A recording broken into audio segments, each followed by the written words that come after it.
Иә, айтпақшы амандасты ма жаңағыда саған столда келіп? Жоқ, менімен амандасын. Ол да кісі болып кеткен тұғын. Қазір өткенде өзінің баласы андай болып қалып, содан кейін жерге түскені ғой ол. Деп адам өстіп әңгіме айтып отырады. Әйелдер де біздің солай бунтовать етеді постоянно. Осы эфирде жұрттың бәріне әңгіме айтқанда, уақыт тапқанда бәле дейсің ғой. Нағып осы менімен оңаша отырып шай ішетін кезде шаршап қаласың осы сен деп. Көрдің ба? Сонда проблема болмас үшін адам атаның іш пісіп кеткеннен кейін қой мына бейшараға бір әңгіме айтып, кешке бір парын шығарып отыратын бір серік жасап берейін деп адам ата ұйықтап отқан кезінде дейді, мына сол жақ бұғана қабырғасын Құдай құдіретімен білдірмей тілді дағыны ішінде ешқандай қиыршық құм араласпаған былқылдап тұрған қып-қызыл жұмсақ мякоть еттен кесіп алып тағыны сол адамның өзінің мякотынан былқылдатып хауанан жаратты дейді. Мына еркектерге қарағанда әйелдердің денесінің талшыбықтай майысып былқылдап тұратыны, сұлу болатыны, солқылдап тұратыны, тартымды болатыны содан екен дейді. Бірақ адам атаны арнайы 40 жыл әбден иілеп, пісіріп, оны күйдіргеннен кейін бұл қартаймайтын, тозбайтын болды дейді. Еркек адамдардың косметика пайдаланбайтын себебі сол 60-қа келсе де түрін бермейді дейді. Ал Хауа ананы арнайы гончарда апарып пісірмегеннен кейін 30-ға дейін сұп-сұлу болып тұрады дағыны, 30-дан кейін косметикаға жүгінуге тура келеді дейді. Сол үшін еркектер тапқан табысының минимум 30%-ын әйеліне косметика сатып алып беруге міндетті дейді. Бұл қазақша уже. Сіздер күйеулеріңізге барып айтсаңыздар болады. Мен акасы мен арнайы сендер сияқты бөлек илеп пісірмепті ғой. Сондықтан маған көмек керек деп косметикаға жүгінесіздер. Сол үшін де ер мен әйел жүрген кезінде әйелі сол жағында күйеуін қолтықтап жүру керек дейді. Төсекте жатқанда әйел сол жағында жатсын. Әлде қандай ұрыс болып бөлек жататын болып қалса, басқа бөлмеге жатпасын, ұрыскер шығып кетуі мүмкін дейді. Еркек сол қолын созған кезде тырнағының ұшы әйеліне тиетін деңгейде ғана болсын дейді. Одан ары бөлек жата беретін болсаң, ажырасып кету қаупі бар дейді. Сондай ол үшін бұл қисса кете береді. Бұл әңгімені бастасақ тоқтай алмаймыз. Наға келейік енді көкемізге.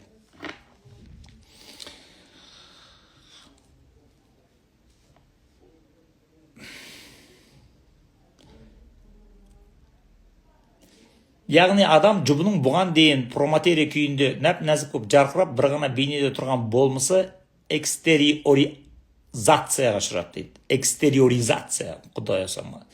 Экстериоризация деген іштегі нәзік заттардың сыртқа уже басқа зат болып шығуы. Ол жүзеге асқан кезде жердің жүзінде материализация процесі басталды дейді. Міне енді уже жаңағы біреу ғана болып тұрған адамның денесінен алып та екіншісін жасап, ол екі жынысты болды. Енді бұлардың ішіндегі нәзік заттардың бәрі уже дүниеге келген кезде ол бір сезім болып көріну керек. Уже нақты қолмен ұстайтындай, енді ерлі-зайыптылар бір-бірін иіскеп қошылана ма, болмаса білмеймін ғой, енді оңаша. Олардың тағы не істейтінін біз айдан білейік. Бір-бірінің бетін жалай ма. В общем, сондай болады дейді. Енді ол 25 плюс әңгімелер.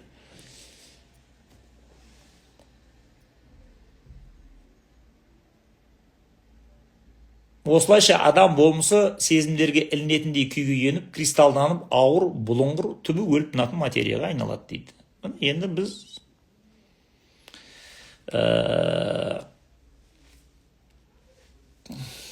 адам болмысы да төмен қарай тарс түсіп келе жатыр ма, уже көбейіп. Сол айтады, сен де бияққа келгеннен кейін уже материализация процесс жүріп жатыр дейді. Сондықтан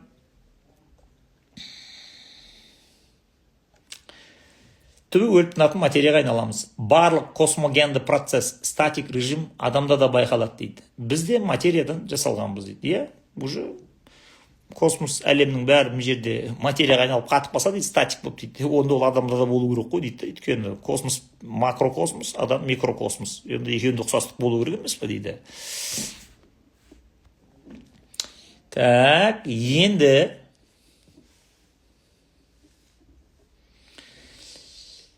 бізде материядан жаралғанбыз дейді. Денеміз қатты. 5 сезім мүшеміз тәнімізде істеп тұр.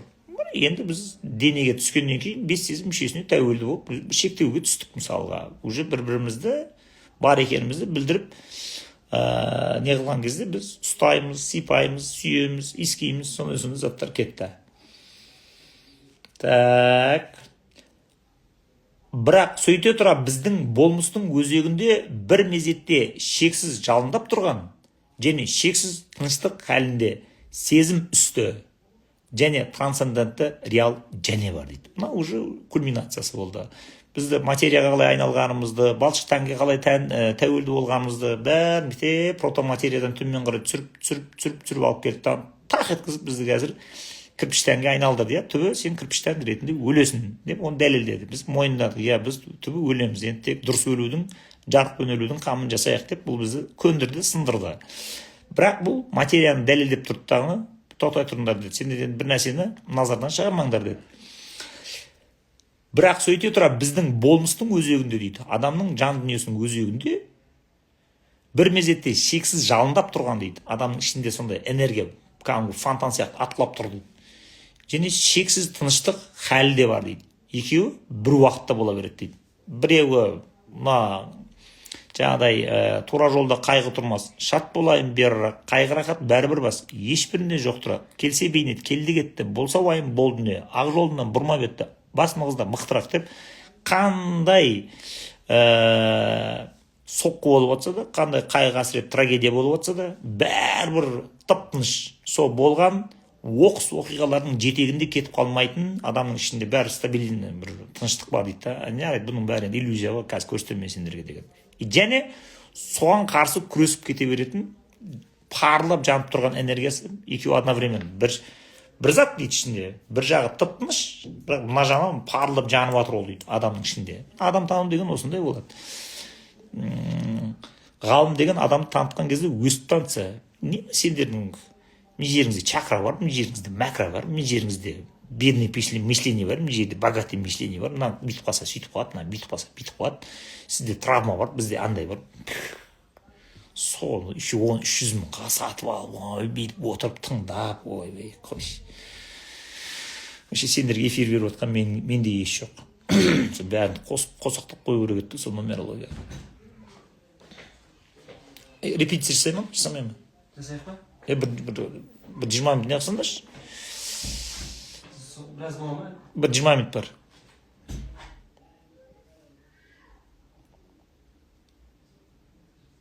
Так.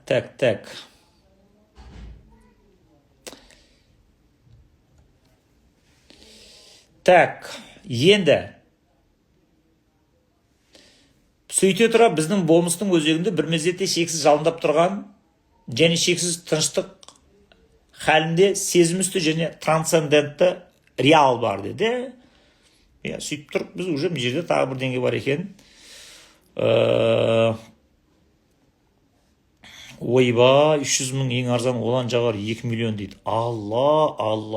Мен сонда орта ғасырда қалып кеткен, тас ғасырында қалып кеткен біреу болып тұрмын ғой, Хикмет бола ма дейді. Хикмет болады, сәл шыдаңдар.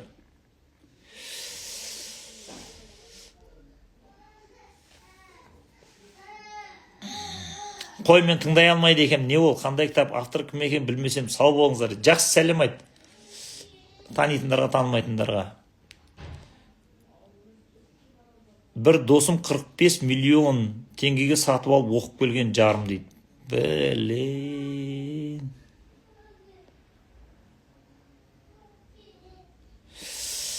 Так. Енді қызық жеріне келдік. Материя бәріне бастау болған альфа деп сенсек, альфа деген бастаңғы нүктесі екен. Начало.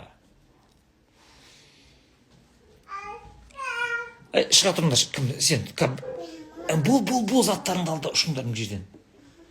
Босқа енді кетті ғой мына жерде. Бол. Жылатпа ананы.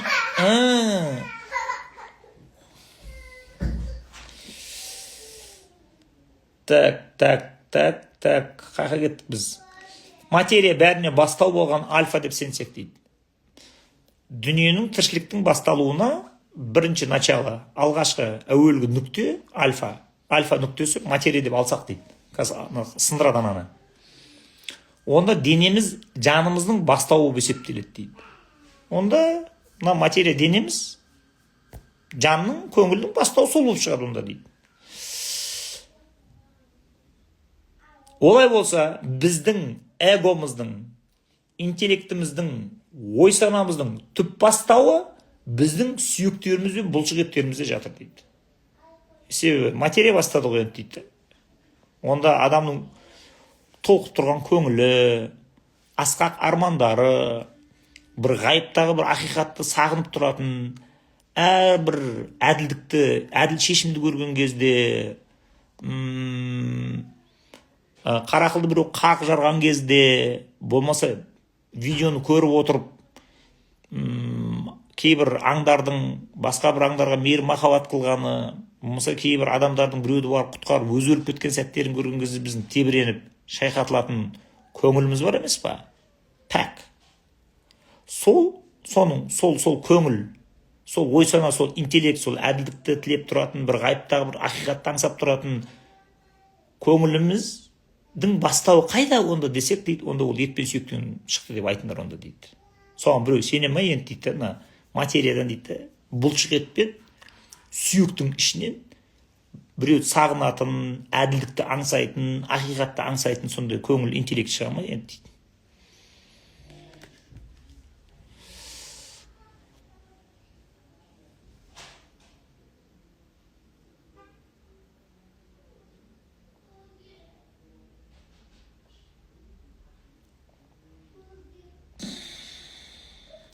Егер Құдай омега деп санасақ дейді. Омега деген соң екен уже. Онда ол дейді. Алланы айтып отыр, ол Құдай. Қаласаң да, қаламасаң да альфа болады дейді. Яғни омега деп, егер Құдайды омега деп алатын болсақ, соңы деп санасақ дейді. Ол бәрі альфа болып кетеді дейді. Өйтпесе ол абсурд дейді. Ғарыш Құдайдың өзі арқылы өзіне өзі жолдаған посланиясы. Біз қазақша ұлағаты деп аудардық. Месседж дейміз бе, не дейміз мұны? Жолдауы. Құдай әлемнің басы да өзі, ақыры да өзі. Әуелуху ақырху деп өзіңнен кеш, ақ жамалың көрсетпесе кепіл болам деген Қожа Ахмет Яссауи хикметтерін білесіз ба? Соны айтып отыр. Әуелуху ақырху деп. Сондықтан сен материядан бастап омега өлгеннен кейін Құдайдың алдына барып жауап бересің деп айта алмайсың дейді. Бәрін Құдайдан шығар. Басы да, аяғы да, альфа да, омега да, екеуі де Алла болып тұру керек қой дейді.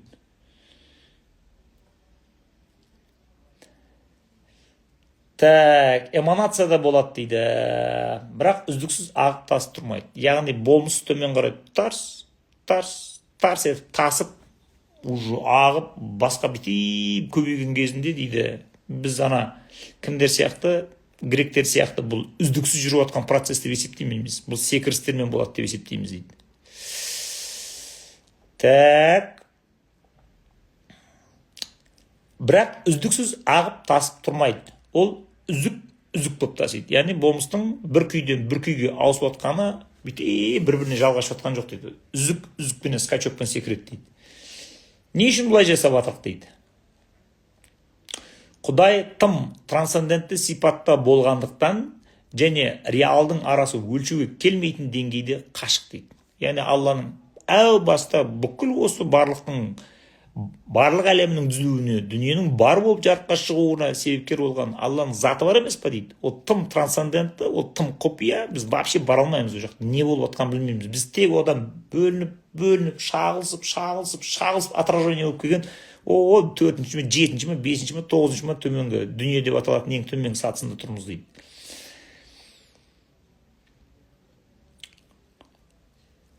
эманационизм теориясы үздіксіз идеясына құрылған дейді. Ал гректер болса, бұны үздіксіз теориясына апарып байлады дейді. Яғни ол бір-бірінен үзілмей бітеп тоқтаусыз кетіп барады дейді. Біз оны қабылдамаймыз дейді. Мұсылмандар да айтып жатыр. Біз мұсылман ретінде біз оны реддетеміз.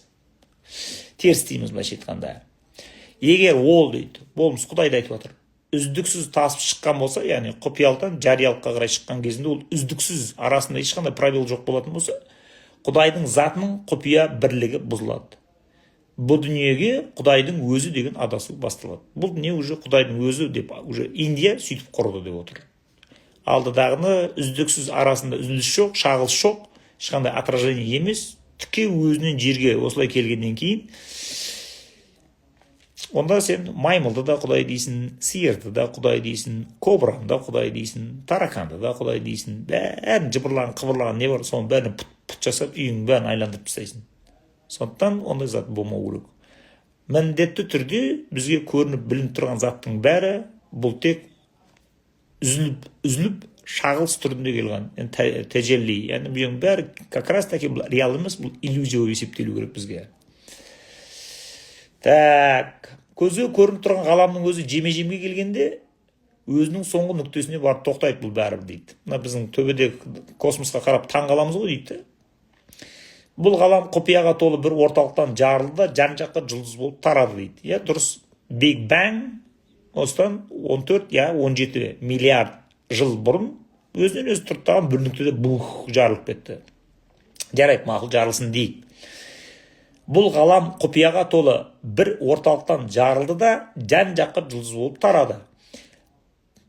Бірақ бұл ғаламның көп бөлігі принципті түрде көзге көрінбей құпия күйінде қалады дейді. Мейлі ол Биг Бангнан таратсаң тарата берсең дейді, физиктерге вызып тастап жатыр. Бәрібір Биг Банг болған кезде сен телескоппен үңіліп, формуламен есептеген кезде дейді, кішкентай бөлігін ғана сен қармағыңа түсіресің дейді, яғни аласың дейді. Он принципті түрде оның ар жағында не болып жатыр, кеңістік қайдан келді, оған сана қайдан дарыды, олар бір жүйемен кетіп бара жатыр, қалай оның арасынан уақыт деген нәрсе шықты, қалай ол уақыт адамға әсер етеді, оның бәрі былай бір саналы тіршілік болып бір мүддеге қызмет етеді тағына. Сосын белгілі бір уақыттан кейін не істеу ол өледі. Қартайып процесс жүреді мысалы. Ол вечно кете бермейді. Біз білмейміз оны, құпия. Ол құпиясын не бес сезіммен, не аппаратпен ұстай алмайсың. Микроскоп, телескоп, көру, құлақ, мұрын бәрі қалды жайына дейді. Бірақ ол сөйте тұра бізге абстрактлы, символдық мағынада бір нәрсені суреттеп, ишаралап тұр. Осы Биг Бангның кезінде, үлкен жарылыстың кезінде банкыта қалып, қазір мынандай ғалам болып, төбемізде космос болып көрініп тұрған заттың бәрі абстрактлы, символдық, бәрібір ишара. Бұл нәрсені бізге бір подсказывает. Суретті ишаралап тұр. Ғаламның соңғы нүктесі біріншіден салыстырмалықпен анықталады дейді. Яғни бұның бәрі салыстырмалы түрде физиканың заңдарына бағынатын болып шығады. Яғни кеңістік, уақыт құрылымы мен гравитация заңы жұмыс істеп тұр деген сөз. Яғни бір күні күші қуаты таусылып, бұл қоймалжың затқа айналады. Энтропия дейді. Яғни, бұны айттым. Екіншісі осы циклдың бастапқы мүмкіндіктерімен анықталады. Яғни бұның бәрі екі затқа бәрі тәуелді болып тұр. Яғни, әу баста үлкен жарылыстың ішіне қандай потенциал өлшеніп қойылды, ол сол межесі жеткенде бәрі тоқтайды. Сонда бастапқы мүмкіндіктер деген не десе, бастапқы мүмкіндіктер деген любой нәрсе жарыққа шығардың алдында ол бесконечно кете алмайды дейді. Бәрі оған әуелгі алғашқы мүмкіндіктер беріледі тағына, сол мүмкіндікті қай шекке дейін апарасын, сол шекке барып, ол өлшем біткен кезде сен ол жерден қайтасың. Бесконечно кете алмайсың. Бесконечно, тоқтаусыз, шексіз ұра беретін тек Алланың затына, Алланың құдіретіне, Алланың өзіне ғана тән. Болды, одан басқа заттың бәрі өлшеммен отырады. Алғашқы мүмкіндікпен ғана қимылдайсың. Мысалыға дейді, саған бір титтай тұқым береді, мынаның ішінде алма бар.